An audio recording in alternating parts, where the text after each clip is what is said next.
autor desse livro aqui, Bem-Estar Digital. Então fala um pouquinho assim sobre esse desafio que você vê, que a gente vive nessa época nova. Eu noto essas três grandes problemáticas atuais, né?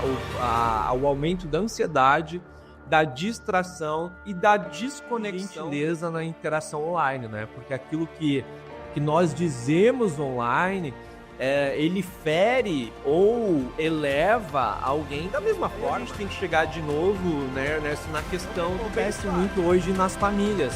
O que acontece? O pai, a mãe, ela quer que o filho saia do celular.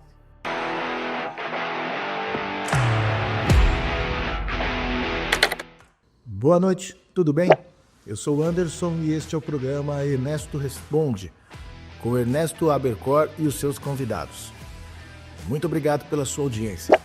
O programa recentemente já passou da marca de 160 mil seguidores. Se você ainda não segue o programa Ernesto Responde, faça isso agora mesmo. Dê o seu like, compartilhe, mostre para todos os seus colegas, para todos os seus amigos, que você é uma pessoa bem informada e de bom gosto. O programa Ernesto Responde também é transmitido através do formato podcast, aquele que você só escuta. Você pode acompanhar fazendo as suas atividades físicas, dirigindo, fazendo a sua caminhada, de repente até mesmo trabalhando em alguns momentos mais tranquilos na sua rotina de trabalho, porque você vai sempre estar ouvindo informações importantes, inclusive a respeito do seu trabalho. O programa faz cobertura a respeito de assuntos sobre política, economia, qualidade de vida e por aí vai. Ernesto Responde. E agora, você que precisa de um software de gestão empresarial completo e robusto, você precisa conhecer a ERP Flex. A ERP Flex é a empresa fundada pelo Ernesto, que tem aí uma expertise vasta em gestão empresarial. O Ernesto é fundador da Siga na década de 70, cofundador da MicroSiga na década de 80, até virar TOTUS, isso mesmo, também é cofundador da TOTUS. E hoje todo o seu know-how está depositado na ERP Flex. Entra lá, erpflex.com.br e obtenha mais informações. No programa de hoje, uma entrevista exclusiva com Rafael Terra, pioneiro na intersecção entre marketing digital e bem-estar digital no Brasil, reconhecido por sua abordagem inovadora ao explorar como a vida online pode ser otimizada para promover oportunidades e saúde mental. Informações adicionais sobre o nosso convidado você encontra aqui no descritivo do nosso vídeo, inclusive links para sites e redes sociais, entre outras informações que são colocadas durante a entrevista. Acompanhe agora.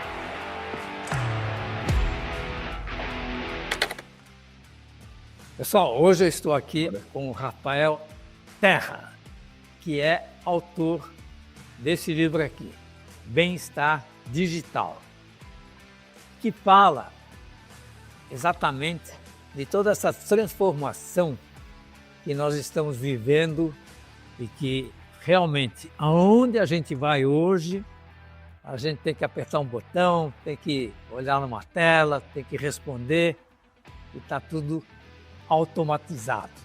Isso é bom, que as coisas ficam mais eficientes, mas também, e no livro ele explica bastante esse aspecto, de que é digital, tem suas vantagens, mas também tem suas desvantagens, né, Rafael? Então fala um pouquinho assim sobre esse desafio que você vê de a gente viver nessa época nova, onde tudo é digital, onde você vai, tem que apertar um botão, tem que ler alguma coisa na tela, tem que tomar uma atitude que nós mais velhos, principalmente, não estamos tão acostumados. É isso aí, Ernesto. Primeiro, brigadão aí pelo convite. O teu canal é muito bacana e é sobre isso, né? O digital, ele nos trouxe uma democratização das possibilidades, né? A gente consegue avançar muito na vida, nos negócios, nos conhecimentos, nos relacionamentos com o digital. Ao mesmo tempo, eu noto essas três grandes problemáticas atuais, né? O aumento da ansiedade, da distração e da desconexão, muitas vezes, com o próprio propósito da pessoa e das relações reais, né? Então, esses três tópicos aqui que eu tento trazer soluções no livro, como diminuir a ansiedade causada pelo digital, como diminuir a distração e também fazer com que o digital aumente conexões reais, né? E não simplesmente nos desconecte, né? Porque eu costumo dizer, Ernesto, que às vezes a gente fala a vida online e a vida offline. Mas eu costumo dizer que só existe uma vida, a vida que a gente gasta o tempo. O tempo está passando, a gente está vivendo, né? Então, a vida, ela não vê se você está vivendo ali totalmente conectado ou totalmente uma experiência física, né? Ela vê que o tempo está passando. Então, isso é importante as pessoas entenderem que não existe mais vida real, vida virtual, é tudo uma vida só. E quais são assim as principais os princípios fundamentais que a gente deve adotar? O que realmente está 100% no digital ou apenas 50% no digital? Quais são as principais situações em que a gente está vivendo onde o digital realmente está substituindo a situação anterior? Exato. Tem uma frase de um escritor que eu gosto muito, o Seth Godin, né, que ele fala o seguinte, que hoje nós temos duas opções, ou ser julgado ou não existir, né? Porque se você não está no digital, você não existe, você limita possibilidades. Hoje os próprios recrutadores no trabalho, né, eles olham os perfis das redes sociais dos candidatos para escolher aquele candidato. Então não adianta a pessoa escolher não estar no digital, ela limita muito as suas possibilidades de crescimento profissional, né? Então, estar no digital é importante, sim. Eu não acredito na desconexão total, eu acredito na desconexão planejada, né? Ao mesmo tempo, nós temos que entender que tudo que nós publicamos, nós estamos, de alguma forma, na lembrança do outro, né? Então, pensar como nós queremos ter lembrado para o outro, porque isso a longo prazo vai fazendo uma construção do nosso próprio eu. Eu digo que cada post que nós colocamos na rede social é uma construção do nosso próprio eu. Então, a jogada aqui é você realmente usar o digital, né, para aumentar suas possibilidades em todos os setores da vida, seja para aumentar a tua gama de relacionamentos, porque isso é muito bacana, né, Ernesto? Olha aqui, nós estamos em Porto Alegre e São Paulo, conectados, né? Até tem uma questão que antigamente o pessoal dizia que nós somos a média de 5 pessoas que nós mais convivemos, né? Hoje eu costumo dizer que nós somos a média das 5 pessoas que nós mais seguimos nas redes sociais, que nós mais interagimos, né? Porque hoje é tudo digital ali. Mas resumindo, né? Então não existe estar só desconectado, porque isso nos limitaria muito. Então, a grande estratégia que eu cheguei aí com as minhas pesquisas são esses 12 pontos, né, que tornam um maior equilíbrio entre a tecnologia e o bem-estar. Daí te pergunto, amigo Ernesto, você quer que eu cite eles? Dá bastante pano para manga aí os nossos pontos. Então, cita algumas dessas referências que você falou. Perfeito. Os 12 pontos, eles surgiram de muita pesquisa, né? Que realmente traz esse equilíbrio entre a vida digital e o bem-estar físico, digamos assim, né? O primeiro deles é a autoconsciência digital. O que é isso? A pessoa só vai saber que precisa resolver um problema quando ela detecta que ela tem aquele problema, né? Então, primeiro é identificar esses padrões que estão prejudicando ela. Por exemplo, né? Quando você assiste muitos vídeos curtos, o grau de dopamina liberado no cérebro, né? Que é o neurotransmissor ali responsável pela felicidade, empolgação, ele aumenta muito.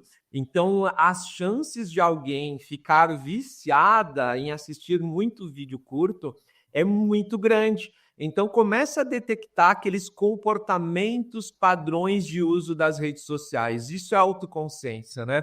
Outra questão também que a gente tem que pensar nessa questão de autoconsciência, se a pessoa ela fica muito ansiosa para ver notificações, ou quando ela publica algo, ela fica muito ansiosa através de aprovação daquele conteúdo. Isso é algo que a gente chama de autoconsciência digital. Também começar a analisar o tempo mesmo de conexão. Eu digo, se a pessoa hoje passa mais de 2 horas conectada no smartphone, com exceções de quem trabalha com isso, né? É meio perigoso já, tá? Então, o primeiro princípio é a autoconsciência digital. Depois é uma questão também de a gente ver se o digital também está traduzindo a nossa autenticidade, né? Se fala muito de autenticidade hoje no digital, e é importante a gente perceber o seguinte, né? Que a autenticidade não é falar tudo que a gente pensa. Falar tudo que a gente pensa no digital hoje é descontrole. Então, a pessoa ter também esse planejamento, né? Do como que ela quer projetar o seu eu no digital. Isso é importante também. Porque hoje, cada vez mais, nós formamos opinião de alguém, de uma marca, de uma pessoa, através daquilo que ela expõe. Então, ela vê se ela está sendo autêntica ou ela está sendo, entre aspas, desequilibrada, né, no sentido de mostrar o que não deve, né? Então, isso é importante também. Outro ponto bem importante do livro, dos pontos aí, dos 12 princípios, é a gratificação adiada e o foco necessário. Eu diria que esse é um dos principais, né? O que é a gratificação adiada, amigo Ernesto? É você sair do vício, do looping, do consumir um conteúdo atrás do outro. Por quê? Porque o nosso cérebro, ele se acostuma com padrões. Então, se você começar no momento específico ver vídeos ou ver alguma coisa sem parar, e você fazer isso em torno de uma semana, provavelmente teu cérebro vai ver aquilo como um padrão de repetição. E daí você vai entrar naquele ciclo vicioso de consumo de conteúdo que muitas vezes não vão te levar a lugar nenhum, e isso a longo prazo pode ser prejudicial, né? E um princípio aqui interessante também é o foco necessário. Aquela velha frase, né? Tudo que a gente foca, cresce. Então, entender que alguns momentos de aprendizado, alguns momentos de trabalho, eu aconselho sim colocar o celular no modo silencioso ou até desligar.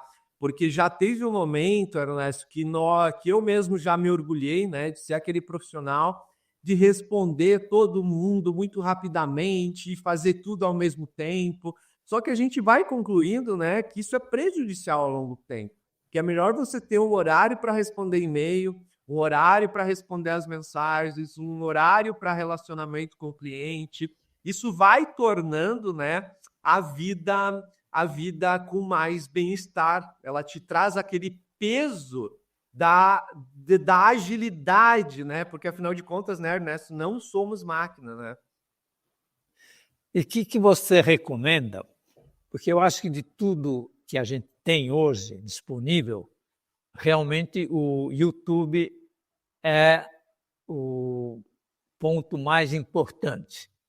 Primeiro, pelo fato de que ele tem uma variedade enorme de assuntos, né? Um deles, o Ernesto Responde, que nós estamos aqui falando. E eu realmente hoje não assisto mais televisão, ou muito pouco, só quando tem uma notícia aí importante que eu queira ver. Mas o que você aconselha? Como é que as pessoas devem analisar todo esse conteúdo que tem no YouTube? E talvez você pudesse até dar algumas recomendações de quais são os pontos de maior interesse que tem lá, já que ele praticamente está substituindo até o que a gente aprende na escola, né? Daqui a pouco vai ter jovens que vão falar assim, não vou mais frequentar a escola, eu vou ficar vendo o YouTube. E aí eu queria que você desse algumas recomendações e também falasse se, além do YouTube, nós temos hoje disponível na internet outro conteúdo similar. Concordo com você totalmente, Ernesto. O YouTube hoje ele representa a grande linguagem no digital, né? Que é a linguagem do vídeo. E nós temos aí uma geração criada pelo YouTube, Ernesto, criada pelo YouTube. Eu tenho 2 sobrinhos pequenos, né, com 4 e 5 anos, que eles falam assim, a gente vai ver TikTok. Só que, na realidade, a mãe deles não deixa ver TikTok, ela deixa ver YouTube, né? Só que no YouTube tem os compartilhamentos de TikTok, né? Então, nós estamos vendo aí uma geração criada pelo YouTube. Então, o que significa? A gente pode ficar bem tranquilo, né, Ernesto, que não tem, como é que se diz, não tem ruim para o YouTube. As previsões é cada vez ele crescer mais em acesso, cada vez ele tomar mais o lugar da TV, né? Então, é uma terra de possibilidades ali. Agora, a questão que você falou é interessante ali. O YouTube hoje ele tem tudo. Então, o que quem nos está vendo aqui entender, né? Tem a chance dessa pessoa se aproximar de mentes brilhantes do mundo inteiro. Então, é começar a enxergar o YouTube não só como entretenimento, mas como também conhecimento, né? Conhecimento. O trabalho que você faz, excelente aí, e nos inspira muito, né? E isso é o grande lance de canais como o seu e inspiracionais, porque o que acontece, né? Antigamente, pessoas tinham muita dificuldade, às vezes, de conviver com pessoas além da sua família, conviver com pessoas, digamos, que a levasse para um novo patamar, né? Um novo patamar mental mesmo, né? E hoje o digital, o YouTube nos dá essa possibilidade muito bacana. Então, eu recomendo todo mundo olhar o YouTube além do entretenimento, né? Além do entretenimento. E também para a construção de marcas, negócios, amigo Ernesto, é o principal canal. Você sabe que eu tenho 4 livros, né? E o meu primeiro livro ele foi sobre Instagram Marketing. Esse aqui foi o primeiro livro. E eu entrevistei alguns influenciadores e a maioria me contou o seguinte: olha, Rafael, eu comecei a crescer mais no Instagram quando o meu canal do YouTube começou a crescer. Porque diferente ali do Instagram, do TikTok, que o conteúdo ele é mais naquele momento, real time, o YouTube tem essa logística de ficar a longo prazo, né? E esse ficar a longo prazo, ele nos conecta com a audiência eternamente. Então, isso é muito bacana para quem está nos assistindo aí, pensa em criar marca e ocupar o digital também para esse lado de criação de marca, negócios, né? Com certeza, hoje o YouTube seria uma das mais recomendadas. E você falou ali sobre tendências desse mercado, é o TikTok, né? O TikTok está, inclusive, dando algumas regras aqui no próprio YouTube, né? Hoje a gente tem os shorts aqui no YouTube, que são os vídeos curtos e verticais, que é uma cópia total do TikTok ali, que eu super recomendo também para quem quer construir negócios, colocar vídeos na vertical, no shorts ali, porque tem pouca concorrência, né? Pouca concorrência. E as escolas, os colégios, eles estão tendo uma conexão, quer dizer, os professores que dão aula nas salas de aula, eles estão recomendando, eles estão orientando os alunos para que eles realmente assistam determinados vídeos, determinado assunto, orientando para que os alunos aproveitem melhor esse recurso que hoje está disponibilizado? É uma realidade. Infelizmente, eu vejo que, na sua maioria, é uma realidade mais de escolas particulares, né?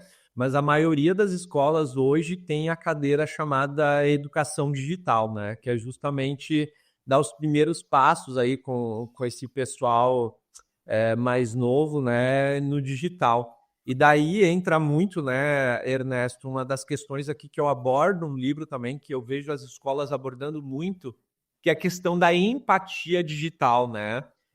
Dos seus atos no digital representam a mesma coisa, às vezes até mais graves que no presencial, porque a gente tem nas escolas muita questão de bullying, né? E a gente tem hoje uma nova realidade, infelizmente, do cyberbullying, ou seja, né, falar do coleguinha alguma coisa ali num comentário numa rede social. Então é uma realidade muito, digamos assim, cada vez mais importante discutir também o bullying virtual, né? Que eu até abordo aí num dos capítulos do livro, que é sobre empatia digital, sobre nós nos colocarmos, né, num lugar do outro, principalmente de gentileza na interação online, né? Porque aquilo que nós dizemos online ele fere ou eleva alguém da mesma forma, né? Então não é porque alguém tá lendo um comentário ali que vai ser menos nocivo, né? Algo pejorativo do que algo sendo falado, né? Então isso é importante também. Eu vejo que é uma realidade nas escolas hoje, essa educação para empatia digital, né?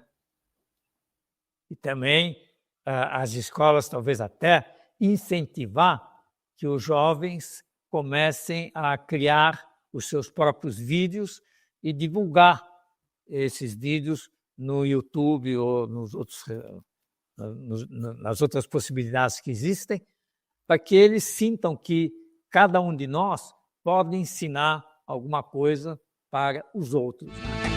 Team Building é um treinamento que trará um resultado incrível para a sua empresa. Conheça nossos jogos e dinâmicas aqui na Positive Mind. Entre em contato e contrate para a sua empresa. Exatamente, uma gota do nosso conhecimento pode ser um oceano de conhecimento para quem não tem o nosso conhecimento, né? Então é bem interessante a gente ver já essa realidade, Ernesto, de antigamente as pessoas queriam ser jogador de futebol, ser médico, né? Enfim, advogado. Hoje a gente vê muito essa gurizadinha querendo ser youtuber, né? Querendo ser youtuber, sabe? E por que não, né? Por que não? Porque não é uma nova realidade, que inclusive a gente vê nas famílias, né? Daí, óbvio, depende da cultura de cada família, enfim, mas é uma realidade que cada vez mais as escolas e os pais vão ter que conviver. E vou te contar, impressionante o número de youtubers mirins que estão construindo marcas enormes, né? A gente tem o case da Maria Clara e JP, né? Que são 2 irmãos que têm um canal imenso no YouTube e o canal deles foi crescendo com a idade deles. Então eles conseguiram evoluir, né? Começaram mirins ali, 6, 7 anos e hoje, se não me engano, tem 12, 10 anos. E eles continuam com o canal assim a 1000, né? Então, sim, é uma possibilidade também de construir uma vida em cima do YouTube, com certeza. Mas daí a gente tem que chegar de novo, né, Ernesto, na questão do bem-estar. Eu sempre digo, se para a família e se para enfim, para aquele adolescente ou para aquela pessoa que está fazendo isso, está contribuindo para uma evolução pessoal e a pessoa se sente bem com isso, por que não, né? Por que não? Agora, o que não dá também é para os pais, né, por verem que isso é lucrativo, começar a tornar os filhos, né, reféns de uma obrigação da qual eles não se adequam, né? Mas sem dúvida que muitos deles vão se sentir realizados em transmitir conhecimentos e vão, evidentemente, buscar, né, novos conhecimentos para apresentar para o público em geral. E em tempos de muitas relações sociais que se constroem online, como equilibrar essas conexões, quer dizer, essas experiências tangíveis da vida real, fazer com que as pessoas realmente se comuniquem? Eu costumo dizer, né, que é como tudo na vida, né? Como nos negócios, na vida, nas marcas, em qualquer relacionamento, é intencionalidade, né? É o ser intencional. O que é ser intencional? Eu tenho que entender que sim, os laços pessoais, eles fazem a diferença para a nossa saúde mental, para o nosso bem-estar. Então, tem que ser intencional de começar a colocar na agenda, no calendário. Eu preciso uma vez por semana falar com um amigo. Eu preciso uma vez por semana, nem que seja falar enfim, marcar uma ligação com a mãe. Quando você não é intencional, quando você não coloca na agenda, as coisas não acontecem, né? Até a gente costuma dizer o que é planejar. Planejar é o ter um objetivo e ir atrás. Então, isso vale também para as relações, né?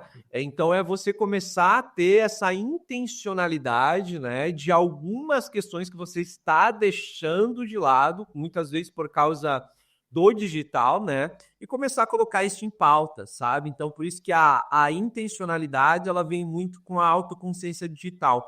Quando eu vejo que eu estou perdendo muito tempo com algo que não está me trazendo benefício para a minha saúde física e mental, eu intencionalmente crio movimentos para sair dessa roda dos ratos, né? Como eu vou mudar esse comportamento, né? E a gente não vai mudar o comportamento não planejando e colocando na agenda.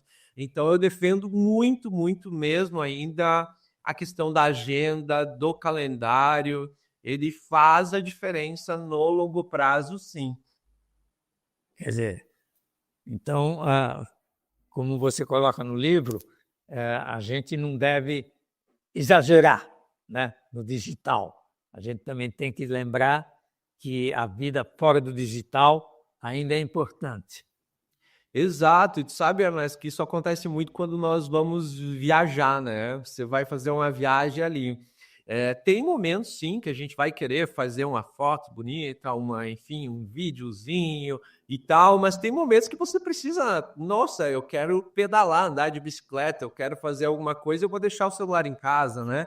Então, de novo, a intencionalidade, é como eu consigo aproveitar os melhores do mundo, né? Porque hoje acontece muito o fenômeno das pessoas irem num show e só gravarem o show pelo smartphone e verem o show, elas estão presentes no show, mas elas acabam vendo o show pela tela ali, né? O que então hoje a gente acaba vendo no mundo, né? Muito sempre um filtro ali, sempre um filtro de telas. Eu não vejo aquela experiência 100% como poderia. Então, o que eu indico, né? De novo, a intencionalidade. Vai no show, quer gravar um pouco, grava, mas curte um pouquinho, se dá o luxo, né, de colocar, nem que seja ali uma meia hora, o celular no bolso para viver aquele momento. Você tem a certeza que você vai lembrar mais a longo prazo. Porque o que acontece, né, Ernesto, que a gente percebe?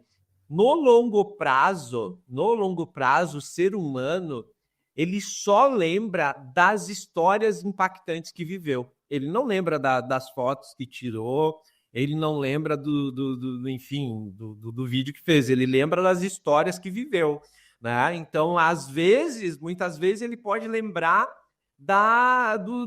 daquele momento que ele tirou aquela foto, mas não necessariamente da imagem, né? Então, é importante o ser humano ele se colocar de novo na busca de experiência mesmo, né? E na sua visão, quais são os principais passos que a pessoa deve tomar para reduzir o tempo gasto no online? Né? Quando ela sentir que ela está gastando muito no online, o que ela deve fazer para exatamente reduzir um pouco esse novo Ótima pergunta. Então, Ernesto, eu digo que nós vamos só escolher uma segunda opção quando essa segunda opção for mais atraente, né? Quando essa segunda opção ela for mais benéfica, né? Então, eu digo para a pessoa fazer uma troca. Ó, eu estou tendo 2 horas na frente do smartphone, 3 horas vendo série sem parar. Vamos fazer uma troca. O que você pode, em 1 hora dessas 3 horas aí, fazer diferente? É uma caminhada, ou é uma leitura, ou é um ligar para alguém, enfim. É uma troca mesmo, né? Agora, de novo, Ernesto, a importância do botar na agenda e da intencionalidade de planejamento. Porque se nós não termos claramente o que eu vou trocar ali, eu não vou conseguir optar pela desconexão, entendeu? Que é o que acontece muito hoje nas famílias. O que acontece? O pai, a mãe, ela quer que o filho saia do celular, mas não está propondo nada de novo para que aquela criança ali, aquele adolescente, saia da frente do celular, né? Então, o convite aqui é nós nos propormos, né, alguma atividade que nos dê ali um maior retorno mental, né? E aí, sem dúvida, É uma atividade esportiva, atividades ao ar livre, né? muito importante. Todas as pesquisas mostram que a conexão com a natureza ela é muito importante para a saúde física, mental como um todo, né? Sem dúvida. E vamos falar um pouco sobre inteligência artificial. O que você está vendo? Até onde a gente vai chegar? Será que realmente vai substituir algumas profissões? Como é que você está vendo esse movimento que está acontecendo aí? Sou fã da inteligência artificial, né? Porque o digital e as inteligências artificiais, né? Eu sempre digo o seguinte, né? Nesse meio do bem-estar, ela tem que nos elevar e não nos sugar, né? E a inteligência artificial, ela nos gera muita produtividade e criatividade. Então, você, por exemplo, eu sou uma pessoa que não gosto muito de questões de tabela, isso e aquilo. Hoje você tem vários softwares ali que você pega dados e ele transforma na tabela imediatamente, né? Então isso me dá uma produtividade e, obviamente, um bem-estar maior eu fazendo uma automação dessa tarefa, né? Então a inteligência artificial para produtividade é muito bacana. E também para a criatividade, porque qual que é a grande dificuldade humana, né? Às vezes é dar o primeiro passo de algo. E quando uma inteligência artificial como o ChatGPT da vida, né? Ele te dá ali um início de algo, como é que se diz? Uma luz ali, né? Você consegue ir mais rápido naquilo. Então, acredito muito na inteligência artificial hoje para essas duas questões. Aumentar a produtividade e aumentar a criatividade humana. Eu acho que essas duas coisas nos ajudam muito a ter mais bem-estar, inclusive. Sobre a tua segunda questão, sim, a gente está vendo com certeza aí algumas profissões subindo mesmo, né? Eu vejo muito, por exemplo, contabilidade, né? Hoje a gente vê muito escritório de contabilidade hoje ou se transformando em contabilidade digital ou às vezes, né, desaparecendo, porque a concorrência hoje de ferramentas digitais é muito grande nesse setor. E uma coisa que até o Elon Musk, ele falou certa vez que como é que se diz, fez muito sentido nessa questão do bem-estar, né? Que ele diz que a questão mais impactante no futuro não é simplesmente algumas profissões sumirem, mas é o sentido da vida de algumas pessoas sumirem. Isso é muito impactante, porque o que acontece, né? A nossa profissão, ela está muito ligada também ao nosso sentido da vida, né? Muito de nós, e isso é bacana, projetamos a nossa missão de vida na nossa profissão, porque a profissão nada mais é do que a nossa entrega para o mundo, né? Eu me dedico a entregar para o mundo aquilo na minha profissão. E no momento que algumas profissões somem, também some um pouco do sentido de algumas pessoas ali, né? Imagina você ver, nossa, aquilo que talvez eu fui um dia, agora não existe mais. Isso é bem impactante psicologicamente falando, né? Então, acredito que sim, algumas profissões vão sumir. Enfim, mas de novo, né? Como já disse Darwin, adaptação, né? Adaptação. Não recomendo ninguém ficar, como é que se diz, dando murro em ponta de faca. Recomendo as pessoas realmente buscarem nas suas áreas, nos seus hobbies, a inteligência artificial para alavancar mesmo aí o que elas já têm. Então, dentro das várias profissões que nós temos hoje, né, medicina, engenharia, administração de empresas, filosofia, quais são assim as profissões que você recomendaria, assim, se você, por exemplo, tivesse um filho e quisesse que ele se desse bem na vida, quais seriam assim as profissões que você acha que no futuro vão ser as mais promissoras, não só em termos de rendimento financeiro, mas também em questão de satisfação pessoal das pessoas? É muito interessante a pergunta, Ernesto, porque tem algumas profissões que sim, nós estamos vendo sumir, né? Mas algumas que cada vez mais vão se adaptar, mas se tornar relevante, que, por exemplo, a questão da medicina, né? A questão da medicina, a inteligência artificial tem transformado completamente, né? Porque hoje nós já temos, por exemplo, alguns aparelhos com inteligência artificial que você consegue ver se uma mancha na pele ali, ela é algo grave ou não, porque com base em um monte de dados ali, né, de outras manchas, digamos assim, você tem uma previsão mais rápida ali. Ao mesmo tempo, você precisa o quê? do profissional para conectar. É igual eu trabalho com marketing, comunicação, bem-estar digital, né? Hoje, qual que é o grande fator da inteligência artificial? É a estratégia. Porque muitas pessoas dizem assim, não vamos precisar mais de produtores de conteúdo porque a inteligência artificial faz tudo. Não, mas a inteligência artificial ela vai fazer o que o ser humano pede. Então, os estrategistas, amigo Ernesto, os estrategistas hoje, estrategistas digitais, estrategistas em áreas, eles são assim, fundamentais e continuarão sendo. Porque a estratégia, ela liga os pontos para a conquista de algo, né? Então, se eu tivesse que recomendar 3 profissões, eu creio que a medicina continua com tudo aí, a estratégia digital, os estrategistas digitais, porque o que nós estamos vendo, né? Que cada vez mais as pessoas viram marcas, as marcas viram pessoas. Então, hoje, com o poder do digital, o ser humano que quiser ir virar uma marca, né? Um influenciador ou alguém, autoridade na sua marca, ela consegue, mas ela sempre vai precisar ali de uma estratégia daquilo, né? Então, a estratégia é muito importante também. E eu vejo muito ainda relevante a questão de questões mais como arquitetura, engenharia, a questão como é que se diz, da construção, né? A inteligência artificial ajudando muito, mas você precisa do ser humano ali para ver o viver ali naquele lugar, né? Porque hoje nós temos muito software que nos agiliza a construção de algo. Mas você precisa ver no final da questão sempre o seguinte: o ser humano vai se adaptar àquilo. Então a gente vê muito um novo profissional que é o seguinte, né? Totalmente tecnológico, mas totalmente humanizado.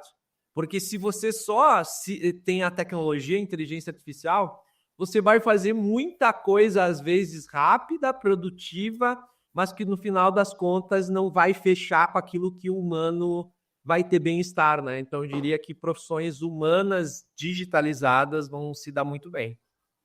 E também, principalmente, acho que a administração de empresas, né? Quer dizer, todas essas decisões que a gente tem que tomar, e mesmo na administração pública, né? Quer dizer, os governos vão ter muito mais informações e, com isso, vão poder tomar muito mais decisões acertadas e definir leis também que vão mais de encontro ao bem-estar comum. E você acha que isso também vai contribuir para que haja uma melhoria ou uma redução dessa diferença social que existe hoje em dia, principalmente no Brasil, e que está se fazendo muito esforço para que isso diminua, quer dizer, que haja uma igualdade maior entre a população em geral? Eu acredito que sim, porque a inteligência artificial hoje ela vai muito na leitura de dados, né? Então ela tira o pessoal, né? O eu político acredita nisso, não, é o que a sociedade precisa, com base em quê? Com base em dados, com base em demanda em buscadores. Até uma coisa, digamos, simples, né? Mas no próprio Google Trends, que é a ferramenta de tendências do Google, você consegue ver o que as pessoas estão mais buscando na cidade tal, no estado tal. Então, a partir disso, você já consegue ver o que demandas sociais, né? Se tem muita gente buscando por aquilo, provavelmente existe uma demanda social naquilo. Então, eu acredito sim muito na inteligência artificial para ela trazer para os órgãos públicos aí, né?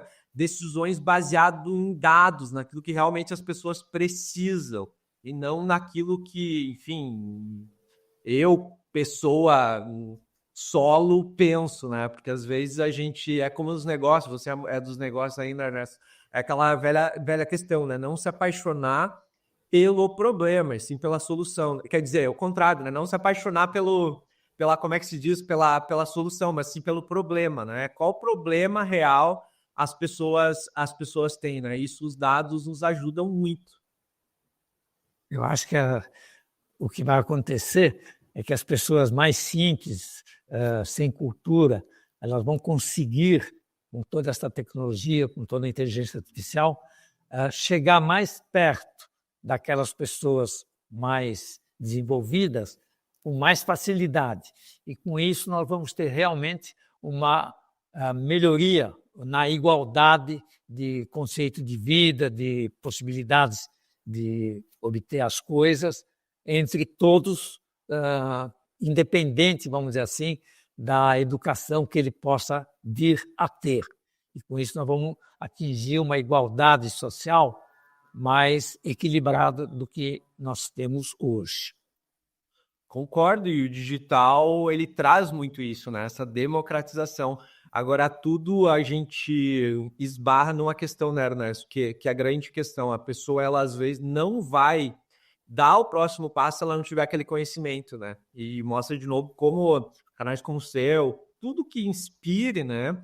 Ele ajuda muito nisso, porque às vezes a pessoa, ela tem a ferramenta ali, todo mundo tem o digital, mas ela não tem o quê? Aquela inspiração, né, para dar o primeiro passo. E que tem a ver com educação, né, mas hoje talvez não só pela educação tradicional, mas enfim, pelo digital hoje, pelos canais, né. E falando em educação, fala um pouco dos seus livros, de como as pessoas podem adquiri esses livros, e quais as recomendações assim que você dá no sentido das pessoas verem as suas redes sociais e outras redes que você acha que são interessantes. Primeiro, obrigado pelo espaço, Ernesto. Então, acabei de lançar o meu novo livro, Bem-Estar Digital, que ele vem somar com o segundo livro que eu lancei, que é a Autoridade Digital. No livro Autoridade Digital, eu ensino as pessoas a construir a sua marca pessoal no digital, né? Só que o que eu vi, Ernesto? Não adianta você construir uma marca e nunca estar satisfeito com ela, né? Então, construir a marca, vamos agora criar um bem-estar em cima dessa marca, né? Os livros estão na Amazon. Pessoas do Brasil inteiro, só digitar meu nome lá na Amazon, Rafael Terra, que tem acesso lá. E eu publico conteúdo principalmente no Instagram hoje. O meu Instagram é @terra do Rafael. Terra do Rafael, trocadilho com o meu nome, Rafael Terra. Muito bom. Então, muito obrigado. E eu tenho certeza que as pessoas que estão nos ouvindo vão enxergar melhor todo este movimento que a gente está vivendo aí, com essa explosão digital que estamos vivendo, né? Suas palavras finais. Ernesto. Eu que agradeço, Ernesto, o espaço, parabéns pelo trabalho. E a última reflexão aí é que tempo online é vida real, né? A gente reflita sobre isso. Vida é só uma. Muito obrigado. Valeu.